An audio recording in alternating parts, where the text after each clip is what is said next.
Hello, मैं doctor निधि Jain, endocrinologist. मैं Nobel hospital में एंडोक्रिनोलॉजिस्ट की तरह काम करती हूँ। आज मैं आपको एक बहुत ही इम्पॉर्टेंट टॉपिक के बारे में बताऊँगी जिसका नाम है डायबिटीज़, शुगर की बीमारी। शुगर की बीमारी है क्या? शुगर की बीमारी एक ऐसी बीमारी है जो किसी भी इंसान को हो सकती है। टाइप 1 डायबिटीज़ जो होती है वो बच्चों को हो सकती है और टाइप 2 डायबिटीज़ बच्चों के बाद किसी भी उम्र में हो सकती है। ये कई कारणों से हो सकती है। कौन से ऐसे पेशेंट्स हैं जो डायबिटीज़ के शिकार हो सकते हैं? डायबिटीज़ के शिकार ऐसे पेशेंट्स हो सकते हैं जिनकी लाइफ़स्टाइल बहुत ही सीडेंटरी है, मतलब बैठने वाली ज़्यादा है। साथ में उन लोगों को भी हो सकती है जिनकी फैमिली हिस्ट्री है, जिसमें इनके मम्मी-पापा, भाई-बहन को पहले से डायबिटीज़ है, तो उनके चांसेस ज़्यादा रहते हैं।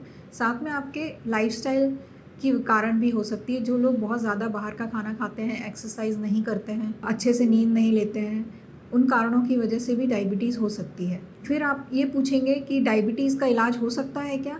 हाँ, बिल्कुल हो सकता है। डायबिटीज़ एक ऐसी बीमारी है जो 3 चीज़ों से ठीक हो सकती है। एक, आपके एक्सरसाइज़ करने से डायबिटीज़ के रिस्क से भी बच सकते हैं आप और उसका इलाज भी हो सकता है। दूसरा, डायबिटीज़ के लिए आप एक्सरसाइज़ कर सकते हैं और लाइफ़स्टाइल में चेंजेस, जैसे खान-पान में जो चेंजेस हैं वो भी कर सकते हैं।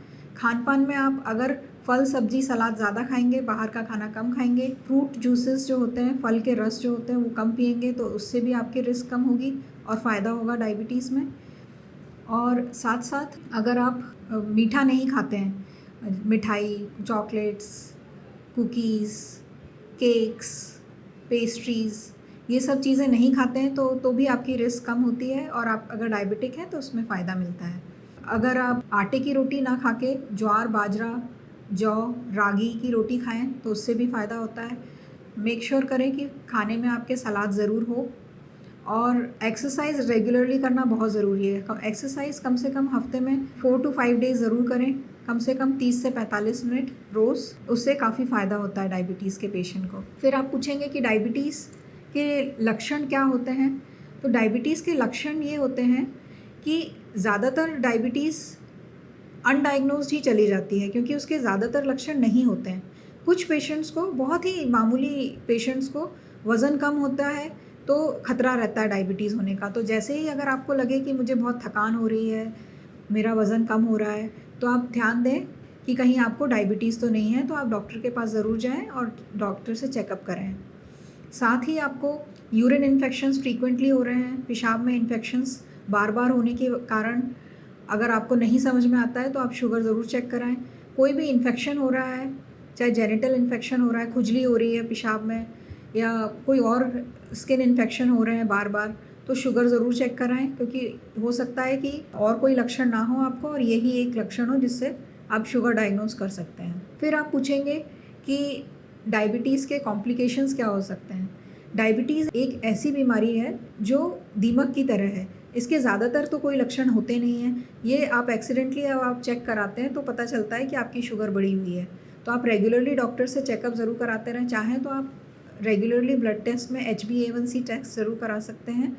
और कॉम्प्लिकेशंस डायबिटीज़ के ये होते हैं कि अगर डायबिटीज़ का इलाज नहीं किया गया तो ये आपकी किडनी को ख़राब कर सकती है, ये आपकी आँखों को ख़राब कर सकती है, आपको दिल का दौरा, लकवा भी करा सकती है, न्यूरोपैथी करा सकती है, नसों की प्रॉब्लम जिसमें आप पेशेंट को इरेक्टाइल डिसफंक्शन हो सकता है, जिसमें इरेक्शन में प्रॉब्लम हो, या फिर पेशेंट को झुनझुनी, सुन्नपन आना शुरू हो जाए हाथ पैरों में जिसकी वजह से उनको लड़खड़ाना भी शुरू हो सकते हैं। और पेट की प्रॉब्लम भी हो सकती है। अगर कॉन्स्टिपेशन बहुत लंबे समय तक चला आ रहा है तो हो सकता है कि डायबिटिक गैस्ट्रोपैथी हो गई हो, गैस्ट्रोपेरेसिस, जिसकी वजह से पेट में अच्छे से खाना पाचन नहीं हो रहा हो। ये सभी लक्षण हैं और ये सभी कॉम्प्लिकेशंस आपके डायबिटीज़ में हो सकते हैं। तो आप डायबिटीज़ के लिए डॉक्टर को ज़रूर दिखाएं। आपकी फैमिली हिस्ट्री है तो रेगुलर चेकअप कराते रहें। वैसे भी लाइफस्टाइल चेंजेस ज़रूर करें जिसमें आप रेगुलर एक्सरसाइज करें, साथ ही रेगुलर खान पान पे ध्यान दें, बाहर का खाना ज़्यादा ना खाएं, फल सब्जी सलाद ज़्यादा खाएं, पानी ज़्यादा पिएं, अच्छे से अपनी नींद लें। अच्छे से नींद लेने से, अच्छे से पानी पीने से भी आपकी स्वास्थ्य काफ़ी अच्छा रहता है और आप डायबिटीज़ से बच सकते हैं। अगर आपको ये वीडियो पसंद आए तो इसको लाइक करें, सब्सक्राइब करें और कोई भी क्वेरी हो आपको तो कमेंट बॉक्स में डालें तो मैं उसका आंसर दूँगी। Thank you.